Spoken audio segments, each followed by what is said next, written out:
Buenos días. Vamos a hablar de los sistemas émicos de clasificación de enfermedades en general y en Guatemala.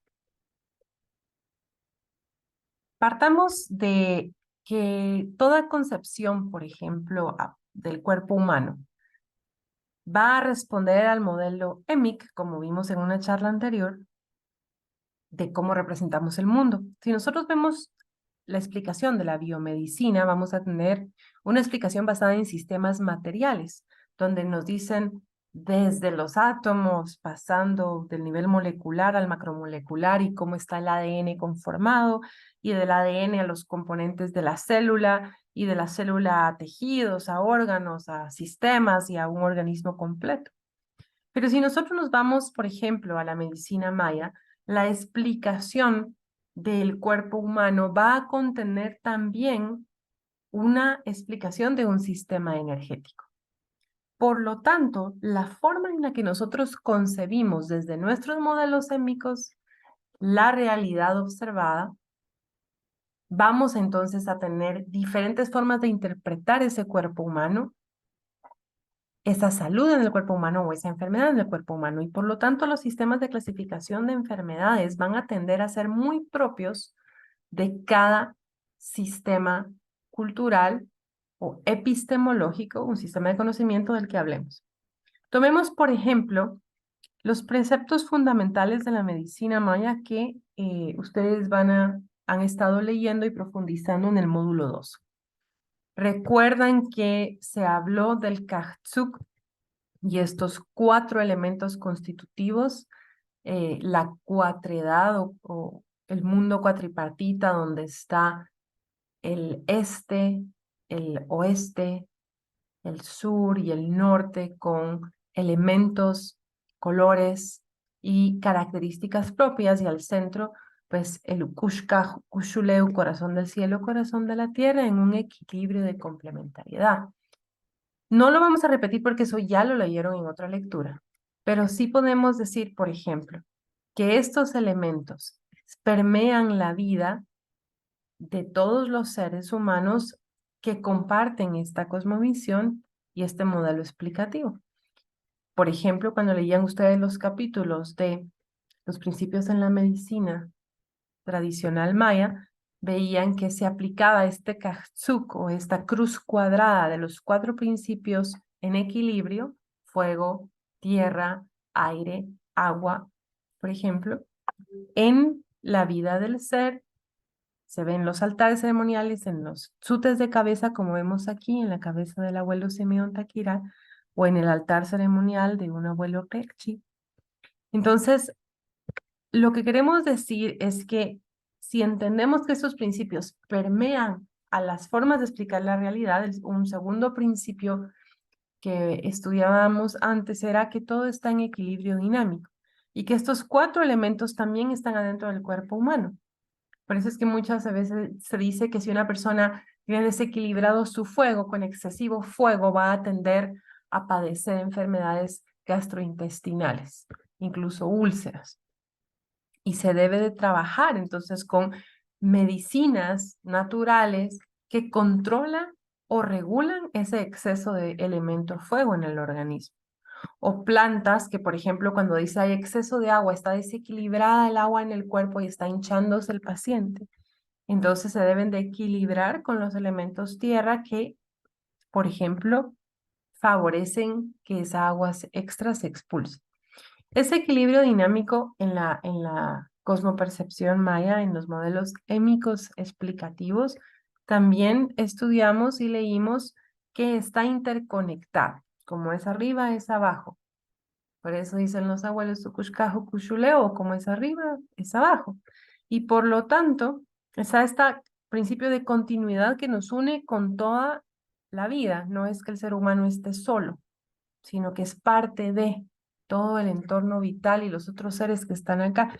Y se tiende a entender ese sentido de continuidad de la vida atravesando todos los elementos de dicha. Ahora, ¿por qué estamos recordando esto? Porque quiero que entendamos cómo un modelo mental específico llega a afectar la forma en la que clasificamos y tratamos enfermedades. ¿Estudiaron ustedes también el tema del Cholquij en los fractales del 13 por 20? Y en la medicina maya también se tiene esta idea que todo se da en fractales, es decir, en unidades que se van repitiendo del microcosmos al macrocosmos. Por ejemplo, el ADN tiene 20 aminoácidos naturales, los comunes, y tiene, digamos, 13 formas de medir el pH, con el 7 siendo el pH neutro. Y hay abuelos que lo explican usando la pirámide para decir, bueno, el 7 es el equilibrio. El pH ahí está neutro, no está ni ácido ni está básico. Entonces, si nosotros vemos eso en muchas epistemologías, pero en la maya en particular, se dice que hay un fractal de 20 por 13 que se aplica al ADN, que se aplica a nuestro cuerpo. Bueno, los aminoácidos, por ejemplo, sabemos que es lo que forma el ADN, y si el pH está muy excesivo de un lado o de otro, los destruye. Entonces, si nosotros vemos el ser, también sabemos que tenemos 20 dígitos y 13 articulaciones principales, que son estos puntos rojos, y ese fractal de 13 por 20, con el 0 en nuestro ombligo, que cuando nacemos ya nos marca el 1 que nos conecta con la Tierra, nos dan 260 días. 20 dígitos por 13 articulaciones, lo mismo que 20 aminoácidos digamos, 13 pHs observables, nos da 260, ¿qué? Días, que son 9 meses. 9 meses es un periodo de gestación humana. Por eso es que el Cholquij es el calendario sagrado que usan las abuelas comadronas y los y terapeutas tradicionales para entender la vida del ser sobre la tierra. Por lo tanto, este calendario Cholquij va a permear muchos de los modelos explicativos de salud y enfermedad en la medicina tradicional.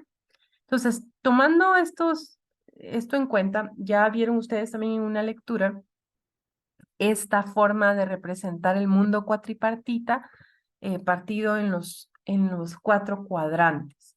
Y uno dice, sí, eso es filosófico, está en el Popol Vuh, pero no, resulta que no solo es filosófico, sino que también tiene mucho que ver con la forma en la que se explica la medicina tradicional y el tratamiento de los pacientes. Entonces, leían ustedes también este principio del equilibrio en el cuadrante o el Kajtzuk aplicado al cuerpo y a la salud, donde el paciente se ve no solo como un cuerpo que hay que sanar, sino como este proceso, como este ser donde la enfermedad es una consecuencia por algo más que ya pasó y que es parte de un cuerpo, que es esta parte roja, de un espíritu, que es esta parte negra, del mundo emocional, que se representa también por el elemento agua, al sur de amarillo, y esta mente que se representa por el elemento viento, punto cardinal norte.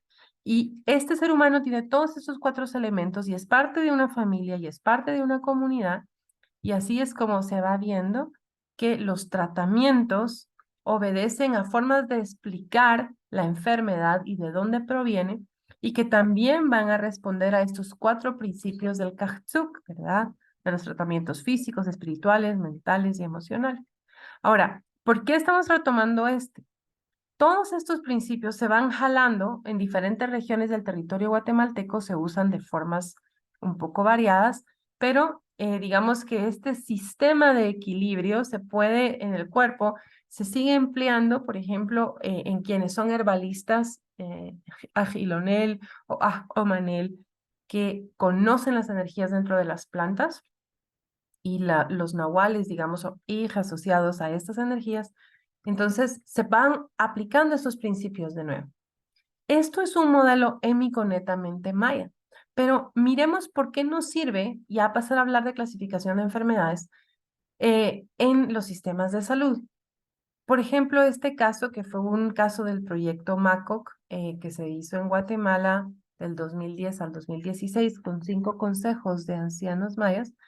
Se estaba estudiando el cáncer y la abuela, Nana Francisca Salazar Guarán, estaba colaborando con el INCAN, el Instituto de Cancerología de Guatemala, eh, diagnosticando en paralelo pacientes con cáncer. Entonces, por ejemplo, este abuelo llega a uno de los casos y ella lo diagnostica como utilizando el Tzité, el calendario sagrado Chulkij, el fuego sagrado y un don muy especial que la abuela tiene, que ustedes probablemente ya lo vieron en la lectura relacionada a los tipos de especialidades dentro de la medicina maya, se llama Pashamanil Atit Mamá.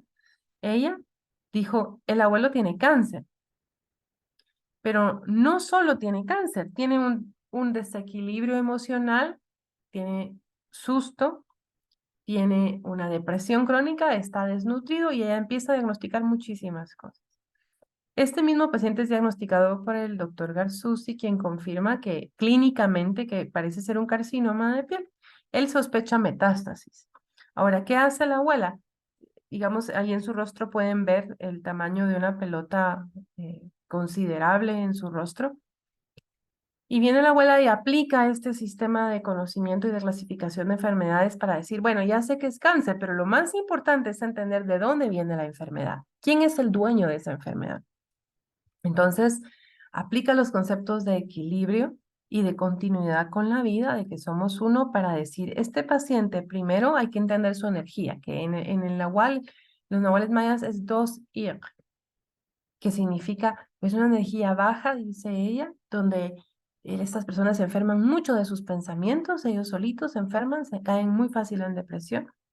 Físicamente puedo ver que tiene un tumor en la cara, emocionalmente él está triste, está en duelo. Luego ella se entera que perdió a su mujer recientemente y está muy, muy afectado. Y también tiene en su parte mental y espiritual otras condiciones que afectan a este cáncer que se manifestó en su cuerpo. Y ella, cuando diagnostica esta enfermedad, ya dice, es un Itzel Yabil, es una enfermedad mortal que si no la curo, se va a llevar la vida del abuelo.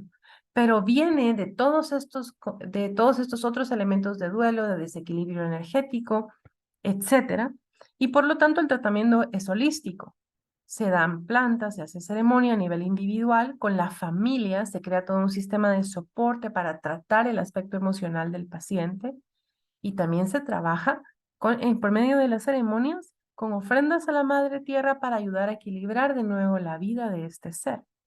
Entonces, cuando vemos la lógica detrás del diagnóstico, vemos que tiene tratamientos para el cuerpo, para la mente, para las emociones y para la parte espiritual del paciente. Y que lo toma en un proceso de continuidad de su ser como parte de una familia y una comunidad y como parte de un entorno vital más amplio en conexión con su creador. Por lo tanto, todo ese sistema terapéutico se deriva del diagnóstico original donde dice, para recuperar el equilibrio, el balance de este abuelo, necesitamos trabajar todos estos aspectos. Entonces, pues ustedes ven el efecto terapéutico en el rostro del abuelo después de pasar todo este proceso, cambios en dieta, ungüentos con plantas, terapia fotodinámica bajo el sol, etcétera. Este no es un estudio de caso terapéutico, sino únicamente para ejemplificar que aunque se pudieran usar algunas plantas, etcétera, la complejidad del tratamiento que queda más allá de lo observable, toda esta parte mental y espiritual, es importante entenderla y proviene de ese proceso de clasificar la enfermedad en sí. Entonces, ya queremos pasar a hablar de, dentro de la cosmovisión maya, hay muchas formas de clasificar las enfermedades y no nos da tiempo de estudiar todos los sistemas que se han publicado, sino que ciertamente es para dar una pincelada y este es un resumen del trabajo de 65 terapeutas tradicionales mayas que fueron parte del proyecto MACOC de 5 comunidades lingüísticas y étnicas en el país. Y hay dos grandes divisiones que tenían en común todos los consejos de terapeutas con los que trabajamos. Una es la primera división entre las enfermedades comunes o naturales, usualmente benignas, aunque no siempre, y las enfermedades graves o potencialmente malignas. En Cachiquel, esta primera división se le llama Utzilaliabil y Itzeliabil, las benignas y las malignas, las que son naturales y se pueden curar y las que a veces o no son naturales o no se pueden curar o son muy graves. Dentro de esas enfermedades naturales vemos que hay otras divisiones por cambios intrínsecos en el cuerpo, cambios de temperatura, por falta de autocuidado. Y ahorita vamos a ver unos ejemplos. No quiero entrar en detalles aquí. De todas formas, tienen esta lectura en su diplomado en uno de los capítulos, del capítulo 3 del libro Rashnakilnuk Aslemal, que pueden leer a mayor detalle. Entonces, lo que quiero que veamos es que cuando pensamos como médicos, enfermeros, epidemiólogos formados en la epistemología moderna occidental de la biomedicina, nosotros clasificamos las enfermedades en base a los patógenos, algo observable, porque tengo el virus, porque tengo la bacteria ahí enfrente. A veces es clínico el diagnóstico, pero tenemos los síntomas muy claros. Ojos rojos, fiebres, no sé qué, hay brote de Zika, seguro eso es, dirá alguien. Entonces, el punto es que tenemos signos y síntomas que siempre son los mismos para decir, ok, esta persona tiene hepatitis porque aquí tengo el estudio. Pero en los sistemas de clasificación de enfermedades propios de la medicina tradicional, no es que siempre sean signos y síntomas inequívocos los que lleven a un diagnóstico, sino que lleva un proceso mucho más profundo de entender las causas de la enfermedad para poder decir de dónde proviene. Entonces, no es tan importante nombrar la enfermedad como el caso que hablábamos del abuelo con cáncer en el rostro. No es importante saber que tiene el cáncer, como sí lo es saber de dónde provino, porque se va a abordar esa causa, ese origen, y no la consecuencia que es el cáncer. Son dos formas muy diferentes de aproximar la comprensión de una enfermedad y por lo tanto de clasificarla dentro de estas categorías. Entonces, cuando uno dice, es que el abuelo tiene una enfermedad porque se enfrió, nosotros podríamos decir que es influenza o tiene una bronquitis o yo qué sé qué. Pero desde otra perspectiva, por ejemplo, de un terapeuta tradicional maya, podría decir que le podrán dar el nombre que quieran, pero lo que tengo que curar es el desequilibrio en su temperatura, pero obviamente también voy a tratar los síntomas en los pulmones, ¿verdad? Entendiendo eso, es una charla introductoria. Podemos ver, por ejemplo, que esta primera categoría es importante porque hay diferentes tipos de terapeutas para cada tipo de enfermedad. En las enfermedades comunes, por ejemplo, aquí hay una abuela quiché que nos está presentando eh, un bote de lombrices que le sacó a una niña con plantas medicinales. Lombrices literalmente que tenía esta niña de 7 años en su estómago, su intestino.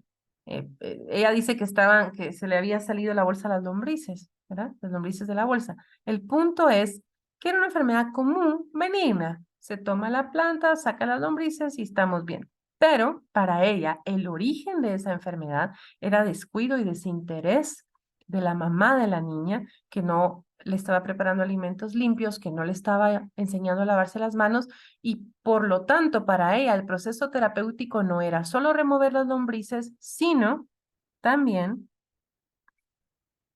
educar a la mamá y desatar energéticamente el desdén y el descuido en casa por medio de otros elementos ceremoniales. Otro ejemplo son las enfermedades relacionadas a los ciclos de vida normal. Conforme vamos envejeciéndonos, es probable que nos den más problemas circulatorios o respiratorios, enfermedades propias de la edad, o por ejemplo, en este caso, cuando las comadronas están atendiendo mujeres embarazadas, hay procesos que son propios de los ciclos de embarazo. Por ejemplo, a algunas mujeres les salen hemorroides y por lo tanto las comadronas saben que ese caso de hemorroides, pues, dependiendo de cómo lo analizan, es producto es una enfermedad, digamos, o una condición benigna de una situación totalmente natural que luego va a regresar a su equilibrio.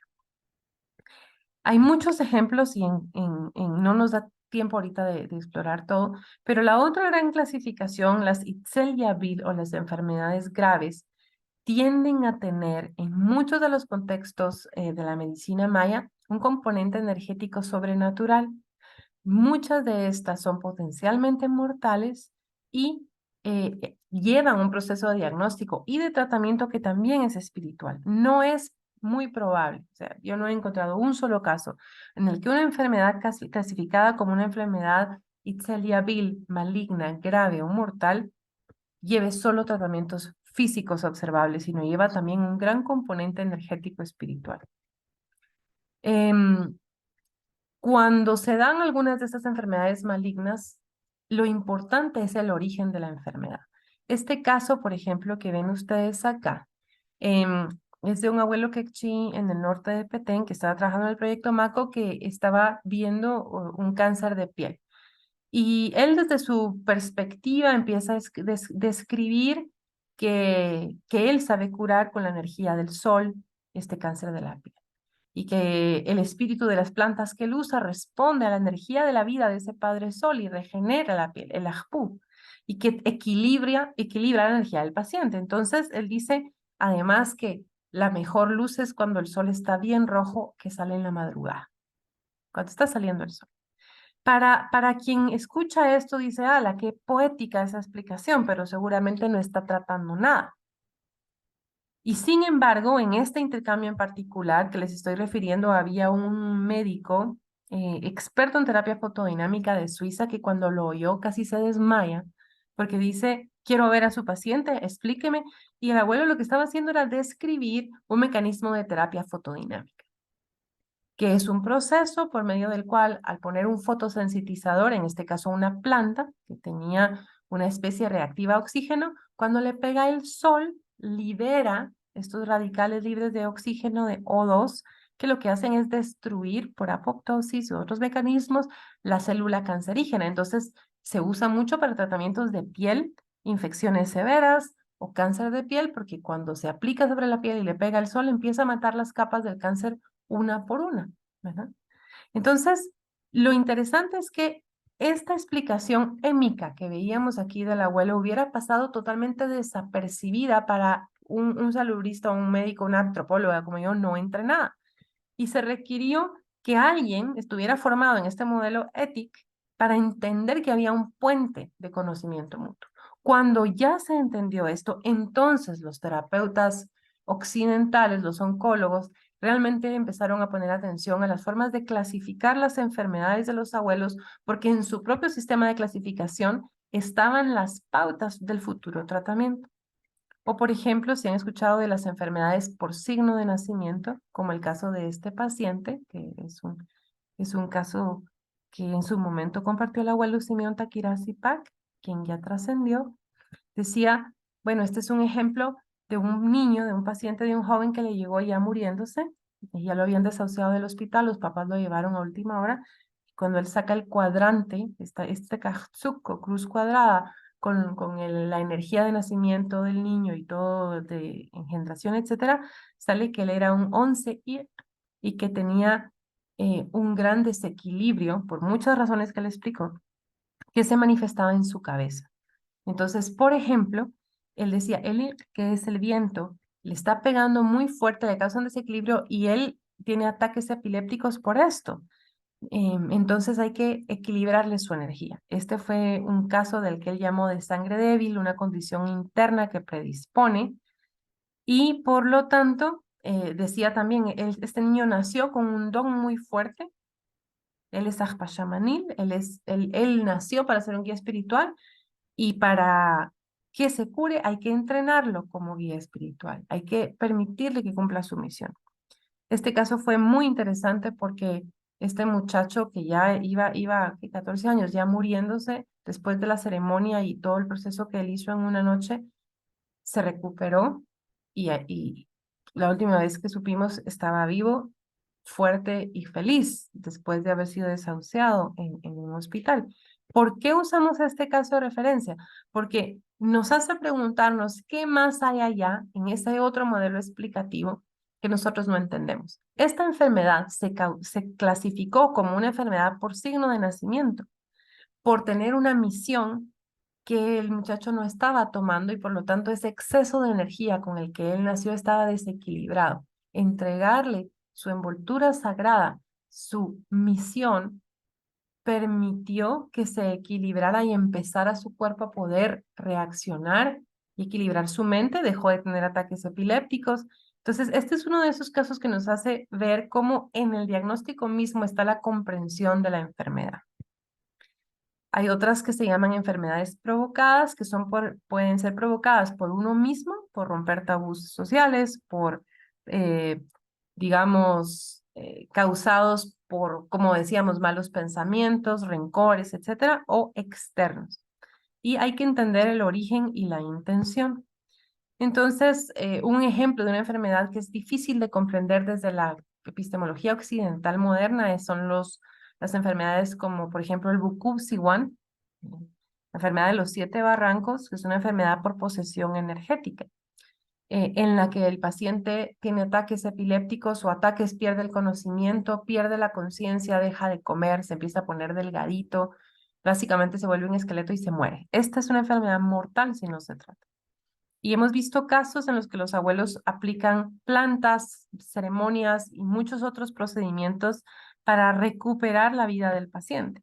En el diagnóstico que nosotros observamos en la región Kerchi y Cachiquel, este Bukowski-1 se daba por haber entrado en un entorno de madre tierra sin permiso, en una montaña, en una selva, y tener esta posesión energética por parte de una entidad de la naturaleza o de ahí, de esa región. Entonces, si bien no vamos a entrar en la explicación de este modelo mental, sí es importante decir que los propios terapeutas tradicionales tienen sus formas de tratarlo. Y en una conversación con uno de ellos que también estaba formado en salud, él se hacía la pregunta, ¿podrá ser que el Bukowski-1 también tenga una equivalencia con lo que ustedes llaman cisticercosis? ¿Será que las plantas que nosotros usamos están ayudando a sacar estos huevos y estos animales cuando ya se instauran en el cerebro, que es una enfermedad por comer, bueno, carne de cerdo contaminada y ¿verdad? Que sigue un proceso interno en el cuerpo que algunas veces va a parar al cerebro estos patógenos? Entonces, al final de cuentas, lo que nos decían los abuelos es, miren, yo tengo mi modelo explicativo y mi enfermedad la clasifico así, ustedes la clasificarían de otra forma. Podemos tener un diálogo acerca de qué es eso. Y esa es una invitación muy interesante para el tema de salud pública. Entonces, hay muchos otros tipos de enfermedades que se clasifican en la medicina maya que no tienen equivalencias en la medicina moderna y que causan muchos problemas y choques en los servicios de salud o desencuentros porque no tenemos un lenguaje en común. Y sin embargo, cuando nos tomamos la molestia de investigar y ver más allá, podemos entender que estos modelos explicativos dan cuenta de una comprensión más holística del ser humano como no solo un cuerpo enfermo, sino una persona que tiene una forma de pensar, sentir, actuar y que todo eso está afectando su condición de salud. Entonces, por ejemplo, estas enfermedades por abuso de elementos naturales las hemos visto increíblemente cuando alguien botó toda una montaña y se diagnosticó el origen de un cáncer de pecho, por ejemplo, con haber abusado de un entorno de vida y destruido elementos naturales sin permiso. Y lo interesante fue que, por ejemplo, el tratamiento no fue solo el del cáncer del pecho con plantas y otras cuestiones, o el de otro señor en el caso de un cáncer testicular, que fue a talar toda una montaña, no fue solo el tratamiento para él y su familia, sino que parte del tratamiento fue que tuvo que ir a sembrar 10.000 árboles para recuperar todo lo que había destruido. Entonces viene de nuevo ese concepto de que el ser está imbuido dentro de un continuum de la naturaleza que repercute sobre él. En la zona Quechí, las enfermedades zoonóticas que se estuvieron estudiando tenían claramente una vinculación a la destrucción del hábitat natural y un exceso de murciélagos y roedores por sucesión de especies que estaban afectando a la población humana. Entonces, hay otras enfermedades, por ejemplo, por romper tabú social, como el chilín o susto sexual, cuando una persona es sorprendida en el acto siendo infiel a su pareja y se crea este susto, que algunas veces se trata como algo capaz de ser curado. Entonces, entender el origen de la enfermedad, por ejemplo, un acto inmoral implica que el tratamiento no va a ser solo curar la enfermedad, sino pedirle perdón a la pareja y empezar a recibir consejería para no volver a caer en esos comportamientos. Ahí se ve el rol de los terapeutas en más que solo curar una enfermedad, sino restituir el orden y el equilibrio dentro de las familias y dentro de las comunidades mismas. Entonces, ustedes vieron este caso anteriormente en la charla del doctor Molina, es el caso del doctor Alexis López y el abuelo Agilonel Andrés Cac de la zona Chi de Petén, que estuvieron trabajando en este proyecto de zoonosis, diagnosticando juntos y tratando juntos a los pacientes. Lo interesante de este caso es que el diagnóstico de las enfermedades determinaba las vías de tratamiento. Por un lado, el modelo de transmisión en la medicina moderna para leptospirosis, por ejemplo, que es una enfermedad transmitida por las ratas, nos dice, bueno, puede ser que la rata se orine en cuerpos de agua y luego ahí pase una persona con los pies cortados y se le entre la leptospira, o un perro y el perro se la pasa al humano. En fin, ahí están los ciclos de transmisión. Y nosotros en los hospitales damos el antibiótico y el tratamiento para la leptospirosis. Pero si vemos el modelo de transmisión QECHI, es totalmente diferente. No es un patógeno físico, sino sí se reconoce esta zoonosis peligrosa, no como la explicamos nosotras, pero se entiende más bien como un modelo de transmisión energético en el que al tratar mal a un animal, la energía de ese animal nos debilita y nos entran las enfermedades.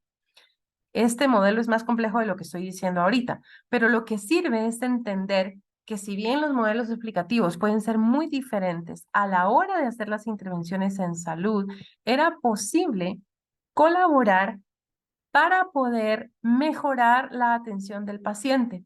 Y solo de estos diálogos, la misma autonomía del paciente incrementaba, la aceptabilidad de los dos tratamientos mejoraba y la satisfacción del paciente mejoró. Entonces, lo que queríamos decir con este caso era que hay posibilidad desde la comprensión del diagnóstico de estas enfermedades de pensar en estos caminos posibles de aprendizaje mutuo entre diferentes sistemas médicos y de encontrar las formas de realmente atender al paciente con pertinencia cultural y con más aceptabilidad. Termino la reflexión diciendo que necesitamos desarrollar esta humildad cultural desde la academia para poder entrar en estos espacios de aprendizaje mutuo con terapeutas tradicionales y representantes de la medicina occidental moderna.